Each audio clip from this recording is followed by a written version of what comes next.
Bike taxi ನಿಷೇಧದ ನಂತರ ಸುಮಾರು ಆಸ್ ಪರ್ ದ ಇನ್ಫಾರ್ಮೇಷನ್ 3 ಲಕ್ಷವರೆಗೂ ಬೈಕ್ ಟ್ಯಾಕ್ಸಿ ಅವರು ಸೇವೆಗಳನ್ನು ಕೊಡ್ತಾಯಿದ್ರು. ಹೈಕೋರ್ಟ್ ಆದೇಶದ ನಂತರ ಬೈಕ್ ಟ್ಯಾಕ್ಸಿಯನ್ನು ಸರ್ಕಾರ ನಿಷೇಧಿಸಿದೆ. ಈಗ ಓಕೆ, ಬೈಕ್ ಟ್ಯಾಕ್ಸಿ ನಿಷೇಧ ಆಯಿತು, ಇದರ ಪ್ರಯೋಜನವನ್ನು ಆಟೋಗಳವರು ಕ್ಯಾಬ್ಗಳವರು ಪಡ್ಕೊಳ್ತಾ ಇದ್ದಾರೆ. ಬಟ್ ಆಟೋ ಅವರು ಈ ಅಡ್ವಾಂಟೇಜನ್ನು ಎಲ್ಲ ಆಟೋಗಳಂತಲ್ಲ, ಒಂದಷ್ಟು ಮೊಂಡು ಆಟೋಗಳವ್ರು ಇದ್ದಾರೆ. ಕಾರಣ ಯಾಕೆ ಅಂತಂದರೆ ಪಾಪ ಎಲ್ಲರೂ ನನ್ನ ಆಟೋ ಓಡಿಸೋರೆಲ್ಲ ನಾನು ಲೂಟಿ ಮಾಡ್ತಾರೆ ಅಂತ ಹೇಳೋಕ್ಕಲ್ಲ. ಬಟ್ ಮ್ಯಾಕ್ಸಿಮಮ್ ನಂಬರ್ ಆಫ್ ಆಟೋಗಳು ಎಕ್ಸ್ಪ್ಲಾಯ್ಟೇಷನ್ ಮಾಡ್ತಾರೆ. ಒಂದು, ಯೂನಿಫಾರ್ಮ್ ಹಾಕಲ್ಲ. ಎರಡನೇದು, ಕಿವಿಗೆ ಇಯರ್ಫೋನ್ ಹಾಕ್ಕೊಂಡು ಆಟೋ ಓಡಿಸೋದು, ಯೂಟ್ಯೂಬ್ ಫೇಸ್ಬುಕ್ಗಳು ನೋಡಿಕೊಂಡು ಆಟೋಗಳು ಓಡಿಸೋದು. ನೋಡಿದ್ರು ಕೂಡ ಸಾಮಾನ್ಯವಾಗಿ ನನಗೆ ಜನ ಫೀಡ್ಬ್ಯಾಕ್ ಕೊಡ್ತಾ ಇರೋದು, ಸರ್ ಇಯರ್ಫೋನ್ ಹಾಕೊಂಡಿರ್ತಾರೆ, ನೋಡಿದ್ರು ಕೂಡ ಆಟೋ ಅವ್ರ ಸೈಡ್ಗೆ ಹೋಗಲ್ಲ. ಮತ್ತು ಎಲ್ಲಂದ್ರೆ ಬೀದಿ, ಬೆಂಗಳೂರಿನ ಯಾವುದೇ ಬೀದಿನಲ್ಲಿ ಬಸ್ಗಳು ನಿಂತ್ಕೊಳ್ಳೋಕೆ ಜಾಗ ಇರಲ್ಲ, ಆಟೋಗಳು ತಗೊಂಬಂದು ಹಾಕಂತಾರೆ. ಯೂನಿಫಾರ್ಮ್ ಹಾಕಲ್ಲ, ಮೀಟ್ರ್ ಹಾಕಲ್ಲ. ಎಲ್ಲರೂ ಅಲ್ಲ, ಮ್ಯಾಕ್ಸಿಮಮ್ ನಂಬರ್ 90% ಆಟೋ ಅವರು ಬರೀ ಲೂಟಿನೇ ಮಾಡ್ತಾ ಇರೋದು ಅಂತ ಸಾರ್ವಜನಿಕರಿಂದ ಆಕ್ರೋಶ ವ್ಯಕ್ತವಾಗ್ತಾ ಇದೆ. ಈ ಹಿನ್ನೆಲೆಯಲ್ಲಿ ಬೆಂಗಳೂರಿನ ಟ್ರಾಫಿಕ್ ಜಾಯಿಂಟ್ ಕಮಿಷನರ್ ಅನುಚೇತ್ ಅವರು ಕ್ರ್ಯಾಕ್ ಡೌನ್ ಅನ್ನು ಶುರು ಮಾಡಿದ್ದಾರೆ. ಕ್ರ್ಯಾಕ್ ಡೌನ್ ಅಂತಂದ್ರೆ ಈ ಆಟೋ ಅವ್ರನ್ನ ಮಟ್ಟ ಹಾಕಬೇಕು, ಈ ಯೂನಿಫಾರ್ಮ್ ಹಾಕದಿರುವಂತ ಆಟೋ ಅವ್ರನ್ನ ಮಟ್ಟ ಹಾಕಬೇಕು. ಆಮೇಲೆ ಈ ಎಕ್ಸೆಸ್ ಮೀಟರ್ಗಳನ್ನ ಕೇಳುವಂತ ಆಟೋ ಡ್ರೈವರ್ಗಳನ್ನ ಮಟ್ಟ ಹಾಕಬೇಕು ಅಂತ ಹೇಳಿ ಬೆಂಗಳೂರಿನ ಟ್ರಾಫಿಕ್ ಪೊಲೀಸರು ನೆನ್ನೆ ಒಂದು ದಿವಸ, ಜಸ್ಟ್ 1 ಡೇ, ಸುಮಾರು 84 ಕೇಸ್ಗಳನ್ನು ಹಾಕಿದ್ದಾರೆ. ಯೂನಿಫಾರ್ಮೇ ಹಾಕೋಣಲ್ಲ. ಆಟೋ ಡ್ರೈವರ್ ಅಂದಮೇಲೆ ಆಟೋಗಳಿಗೆ ಒಂದು ಯೂನಿಫಾರ್ಮ್ ಅನ್ನ ವ್ಯವಸ್ಥೆ ನಿಗದಿಪಡಿಸಿದೆ. ಕಾಕಿ ಯೂನಿಫಾರ್ಮ್ ಅನ್ನ ಆಟೋ ಡ್ರೈವರ್ಗಳು ಹಾಕಬೇಕು ಅಂತ. ಕಾಕಿ ಯೂನಿಫಾರ್ಮ್ ಅನ್ನ ಇದಕ್ಕೆ ಸ್ಟೇರಿಂಗ್ಗೆ ಹಾಕ್ಬಿಟ್ಟು ಯೂನಿಫಾರ್ಮ್ ಬಾಡಿಗೆ ಹಾಕಲ್ಲ ಅವರು. ಮೋಸ್ಟ್ ಆ ಯೂನಿಫಾರ್ಮ್ ಅನ್ನ ಇದು ಗಾಡಿ ಓಡಿಸೋದಲ್ಲ, ಇದೇನು ಹ್ಯಾಂಡ್ಗೆ ತಗಲಾಕ್ಬಿಟ್ಟು ಹೆಡ್ಫೋನ್ ಹಾಕೊಂಡು, ಬೆಂಗಳೂರಿನ ಪೊಲೀಸರು ಇದನ್ನು ಕೂಡ ಸ್ವಲ್ಪ ವಾಚ್ ಮಾಡಬೇಕು. ಹೆಡ್ಫೋನ್ ಹಾಕೊಂಡು ಓಡಿಸೋದು. ಆಮೇಲೆ ಯೂಟ್ಯೂಬ್ಗಳನ್ನು ನೋಡ್ಕೊಳೋದು, ಎಲ್ಲಂದ್ರೆ ಅಲ್ಲಿ ಪಾರ್ಕಿಂಗ್ ಮಾಡೋದು. ಈ ಅವ್ಯವಸ್ಥೆಯನ್ನ ಇವರುಗಳು ಕ್ರಿಯೇಟ್ ಮಾಡಿಟ್ಟಿದ್ದಾರೆ. ಹಾಗಾಗಿ ನೆನ್ನೆಯಿಂದ ಐ ಥಿಂಕ್ ಟ್ರಾಫಿಕ್ ಪೊಲೀಸರು ಇವರನ್ನ ಮಟ್ಟ ಹಾಕುವಂತ ಕೆಲಸವನ್ನ ಮಾಡ್ತಾ ಇದ್ದಾರೆ. ಈ ನಿಟ್ಟಿನಲ್ಲಿ ಐ ಥಿಂಕ್ ಜಸ್ಟ್ ಒಳಗಡೆ ಬಂದೆ, ಆಚೆ ಕಡೆ ಸೌಂಡ್ ಜಾಸ್ತಿ ಇದೆ. ಓಕೆ, ಸುಮಾರು 84 ಕೇಸುಗಳನ್ನ ನೋ ಯೂನಿಫಾರ್ಮ್ ಹಾಕದೆ ಚಾಲನೆ ಮಾಡ್ತಾ ಇದ್ದಂತ ಆಟೋಗಳವ್ರಿಗೆ ಕೇಸುಗಳನ್ನ ಹಾಕಿದ್ದಾರೆ.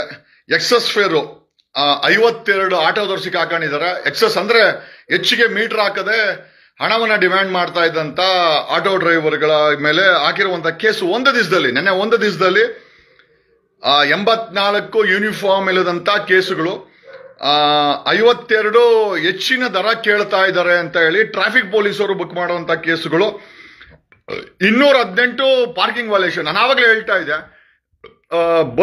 ಸರ್ಕಾರಿ ಬಸ್ಗೆ ಜಾಗ ಕೊಡಲ್ಲ ಈ ಆಟೋ ಅವರು, ಸಾರ್ವಜನಿಕ ಕೊಡಲ್ಲ. ಯಾವ ಮಾಲ್ ಅಂದ್ರೆ ಅಲ್ಲಿ ಫುಲ್ ಬ್ಲಾಕ್. ಇನ್ಫ್ಯಾಕ್ಟ್ ಅಲ್ಲಿ ಮಾಲ್ಗೆ ಹೋಗುವಂತ ಗ್ರಾಹಕರಿಗೂ ಕೂಡ ಇವ್ರು ಜಾಗ ಕೊಡಲ್ಲ. ಎಲ್ಲಂದ್ರೆ ಅಲ್ಲಿ ಆಟೋಗಳನ್ನ ಬೆಂಗಳೂರಿನ ಪೊಲೀಸವರು ಎಲ್ಲಂದ್ರೆ ಅಲ್ಲಿ ನಿಲ್ಸುವಂತ ಈ ಆಟೋ ಅವರವ್ರಿಗೆ ಓಕೆ ಹೆಚ್ಚಾಗಿ ಕ್ರಮ ಕೈಗೊಳ್ಬೇಕು, ಕಾನೂನು ಕ್ರಮ ಕೈಗೊಳ್ಬೇಕು. We need more action on auto ಅವ್ರ ಮೇಲೆ ಒಂದು ಮಟ್ಟ. ಯಾಕಂದ್ರೆ ಇವ್ರೊಂಥರ ಅಂದ್ರೆ ಕಾನೂನೇ ಇಲ್ಲ ದೇಶದಲ್ಲಿ, ಆ ರೀತಿ ವ್ಯಕ್ತಿಗಳಾಗ್ಬಿಟ್ಟಿದ್ದಾರೆ ಈ ಆಟೋದವರು. ಯೂನಿಫಾರ್ಮ್ ಹಾಕಲ್ಲ, ಹೆಡ್ಫೋನ್ ಹಾಕೊಂಡು ಯಾರಾದ್ರೂ ಗಾಡಿ ಓಡಿಸೋದು ನೋಡಿದಿರ? ಆಟೋ ಅವ್ರಿಗೆ ಕಟ್ಟಾಯ್ತು. ಇದನ್ನ ಕಿವಿಗೆ ಹೆಡ್ಫೋನ್ ಹಾಕೊಂಡು ಆಟೋ ಓಡಿಸ್ಕೊಂಡು ಸೋಷಿಯಲ್ ಮೀಡಿಯಾ ನೋಡ್ಕೊಂಡು ಆಟೋ ಓಡಿಸೋ ಅಂತ ಆಟೋ ರಿಕ್ಷಾಗಳು ನೋಡಿದಿರಾ? ಬೆಂಗಳೂರಲ್ಲಿ ನಿಮಗೆ ಸಿಗ್ತದೆ. ಜೊತೆನಲ್ಲಿ ಎಲ್ಲಂದ್ರೆ ಅಲ್ಲಿ ಯಾವ ಮಾಲ್ ಮುಂದೆ, ಯಾವ ಆಟೋ ಮುಂದೆ, ಎಲ್ಲಿ ನೋಡಿದ್ರು ಇಲ್ಲಿಗಲ್ ಪಾರ್ಕಿಂಗ್. ಎಲ್ಲಂದ್ರೆ ಅಲ್ಲಿ ಆಟೋ ನಿಲ್ಸ್ಕೊಂಡು ಟ್ರಾಫಿಕ್ ಅನ್ನ ಜಾಮ್ ಮಾಡೋದು. ಇದು ನಾವು 90% ಬೆಂಗಳೂರಲ್ಲಿ ಟ್ರಾಫಿಕ್ ಜಾಮ್ ಆಗಕ್ಕೆ ಈ ಆಟೋದವರೇ ಕಾರಣ, ಬೇರೆ ಏನೂ ಅಲ್ಲ, ಈ ಆಟೋದವರೇ ಕಾರಣ. ಆಮೇಲೆ ಆಟ ಎತ್ತದೇ ಅಲ್ಲ, ಬೆಂಗಳೂರಿನ ಟ್ರಾಫಿಕ್ ಪೊಲೀಸರು ಇವ್ರ ಮೇಲೆ ಒಂದು ಅತ್ಯುನ್ನವಾದಂತ ಕ್ರಮ ತಗೊಳ್ಬೇಕು. ಇವ್ರ ಮೇಲೆ ಹೆಡ್ಫೋನ್ ಹಾಕೋರು, ಹೆಡ್ಫೋನ್ಗಳು ಹಾಕೊಂಡು ಗಾಡಿ ಓಡಿಸ್ತಾರೆ. ಎಷ್ಟು ಸೇಫ್ಟಿ ಆಗಿರ್ತದೆ? ಹೆಡ್ಫೋನ್ ಹಾಕೊಂಡು ಯೂನಿಫಾರ್ಮ್ ಹಾಕಲ್ಲ. ಆ ಇರೋ ಯೂನಿಫಾರ್ಮ್ ಅನ್ನ ಆಟೋದು ಎಕ್ಸಲೇಟರ್ ಐತಲ್ಲ ಅದಕ್ಕೆ ತಗೊಳಾಕಿರ್ತಾರೆ. ಅಲ್ರಿ, ಯೂನಿಫಾರ್ಮ್ ಕೊಟ್ರೆ ಇವ್ರು ಯಾಕೆ ಯೂನಿಫಾರ್ಮ್ ಹಾಕಲ್ಲ? ಆಮೇಲೆ ಕಾನೂನಿಗಿಂತ ಅವರೆಲ್ಲ ದೊಡ್ಡವರ?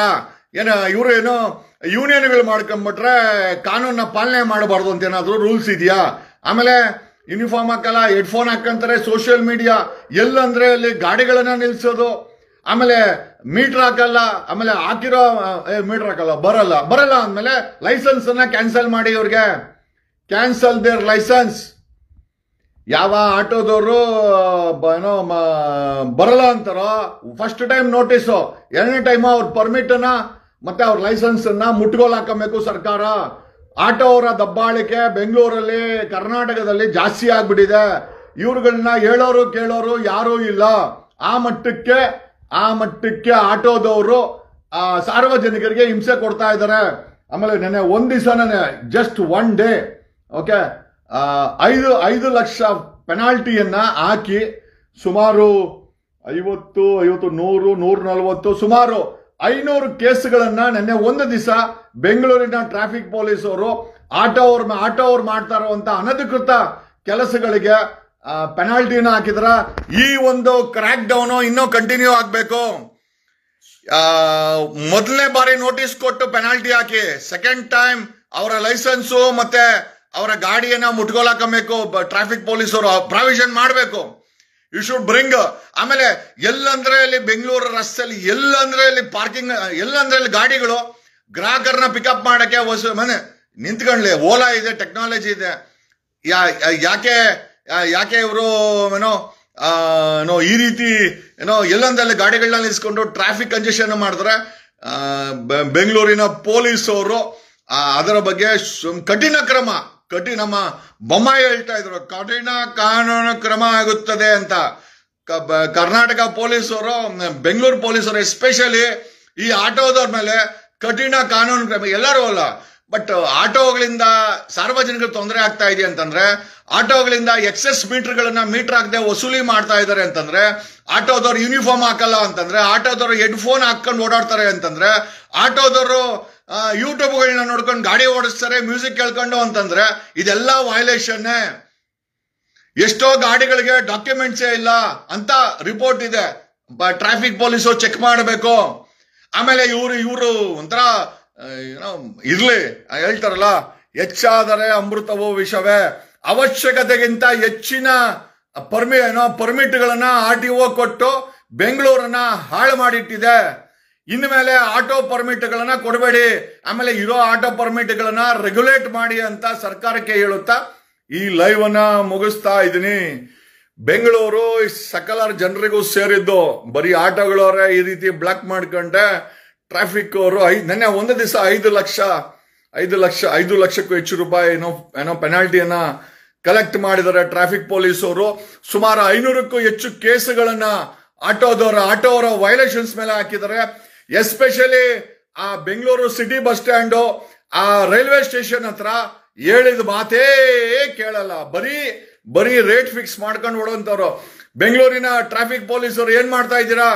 RTO ಅವರು ಏನ್ ಮಾಡ್ತಾ ಇದ್ದೀರಾ?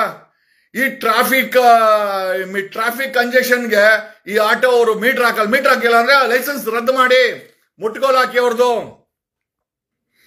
ಲೈಸೆನ್ಸ್ ಅನ್ನ ಕ್ಯಾನ್ಸಲ್ ಮಾಡಿ, ಮತ್ತೆ ಅವನ ಆಟೋ ಎತ್ತಬಾರದು. ಕಾನೂನನ್ನ ಬೇರೆಯವ್ರಿಗೆ ಹೇಳೋದು, ಇವರು ಪಾಲನೆ ಮಾಡಬೇಕು. ಎಲ್ಲಿ ಪಾಲನೆ ಮಾಡ್ತಾರೆ? ಯೂನಿಫಾರ್ಮೇ ಹಾಕಲ್ಲ. ಯೂನಿಫಾರ್ಮ್ ಮೋಸ್ಟ್ 95% ಆಟೋ ಡ್ರೈವರ್ಗಳು ಯೂನಿಫಾರ್ಮ್ ಹಾಕಲ್ಲ. ಹೆಡ್ಫೋನ್ಗಳು ಹಾಕಂತಾರೆ, ಸಾಂಗ್ ಕೇಳಿಸ್ಕೊಂಡು ಗಾಡಿ ಓಡಿಸೋದು. ಯಾವನ್ಗನ ಗುದ್ದಿದ್ರೆ ಹಿಂದ್ಗಡೆಯಿಂದ ಆರನ್ ನೋಡಿದ್ರೆ ಕೇಳಿಸೋದೇ ಇಲ್ಲ, ಯಾಕಂದ್ರೆ ಹೆಡ್ಫೋನ್ ಹಾಕಿರ್ತಾರೆ. ಬೆಂಗಳೂರಲ್ಲಿ ಇಷ್ಟೊಂದು ಟ್ರಾಫಿಕ್ ಕಂಜೆಷನ್ ಆಗಕ್ಕೆ ಆಟೋದವರೇ ಕಾರಣ. ಅವರನ್ನ ಮಟ್ಟ ಹಾಕಬೇಕು. ಟ್ರಾಫಿಕ್ ಪೊಲೀಸರು ಇವರನ್ನ ಮಟ್ಟ ಹಾಕಬೇಕು ಅಂತ ಹೇಳುತ್ತಾ, ನಿಮ್ಮ ಟ್ರಾಫಿಕ್ ಪೊಲೀಸ್ನ ಕಾರ್ಯ ಶ್ಲಾಘನೀಯ. ಒಳ್ಳೆ ಕೆಲಸ ಮಾಡ್ತಾ ಇದ್ದೀರಾ.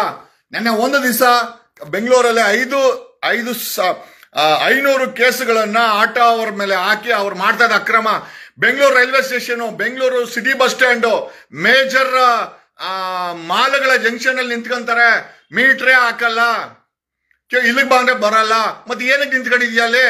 ಈಗ ವಿಜಯನಗರಕ್ಕೆ ಬರಪ್ಪ ಆಟೋನಂದ್ರೆ ನಾನ್ ಬರಲ್ಲ, ಇನ್ನೆಲ್ಲಕ್ಕೆ ಬದಿಯಾ ಕೋರ್ಮಂಗ್ಲಿಗೆ ಬರ್ತಾನೆ ಇವನ್ಗೋಸ್ಕರ ಅಲ್ಲ, ವಿಜಯನಗರಕ್ಕೆ ಹೋಗೋನು ಇವ್ರಿಗೋಸ್ಕರ ಏನೋ ಕೋರ್ಮಂಗ್ಲಕ್ಕೆ ಹೋಗ್ಬೇಕು, ಇವನಿಗೆ ಕೋರ್ಮಂಗ್ಲಿಗೆ ಹೋಗೋ ಅಲ್ಲೋಗ್ಬೇಕು ಅಂದ್ರೆ. ಬೆಂಗಳೂರಿನ ಪೊಲೀಸರು ಆಟೋ ಅವ್ರು ಕರೆದ ಕಡೆ ಬಾಂಬೆನಲ್ಲಿ ನೋಡಿ, ಮುಂಬೈನಲ್ಲಿ ನೋಡಿ, ಆಟೋ ಅವ್ರು ಕೂತ್ಕೊಂಡ್ರೆ ಮೀಟರ್ ಹಾಕ್ಬಿಟ್ಟು ಎಲ್ಗೋಗ್ಬೇಕು ಸರ್ ಅಂತ ಕೇಳ್ತಾರೆ. ಮುಂಬೈನಲ್ಲಿ ನಾನು ನೋಡಿದ್ದೀನಿ, ನಾನು ಎಕ್ಸ್ಪೀರಿಯನ್ಸ್ ಮಾಡಿದ್ದೀನಿ. ಇಲ್ಲೋರು ಆಟೋ ಅವ್ರಿಗೆ ಗುರು ಇಂಥ ಕಡೆ ಹೋಗ್ಬೇಕಾದ್ರೆ ಬರಲ್ಲ, ಮೀಟರ್ ಹಾಕೋ ಹಾಕಲ್ಲ, ಯೂನಿಫಾರ್ಮ್ ಹಾಕೋ ಹಾಕಲ್ಲ, ಹೆಡ್ಫೋನ್ ಅಲ್ಲಿ ಸಾಂಗ್ ಕೇಳ್ಬೇಡಪ್ಪ ಕೇಳ್ತೀನಿ, ಎಲ್ಲಂದ್ರೆ ನಿಲ್ಸ್ಬೇಡಪ್ಪ ಟ್ರಾಫಿಕ್ ಕಂಜೆಷನ್ ಆಗುತ್ತೆ ನಿಲ್ಲಿಸ್ತೀನಿ. ಇದಕ್ಕೆ ಉತ್ತರ ಬೆಂಗಳೂರಿನ ಟ್ರಾಫಿಕ್ ಪೊಲೀಸ್ ಇನ್ನ ಎನ್ಫೋರ್ಸ್ಮೆಂಟ್ ಮಾಡಿ, ಇನ್ನ ಪೆನಾಲ್ಟಿ ಹಾಕ್ರಿ, ಮುಟ್ಕೋಲ್ ಹಾಕಳಿ ಇವ್ರನ್ನ. ದುರಂಕಾರ ಬೀಳೋರು ಎಲ್ಲರಿಗೂ ಅಷ್ಟೇ ಕಾನೂನನ್ನ ರುಚಿ ತೋರಿಸಲೇಬೇಕು. Thank you.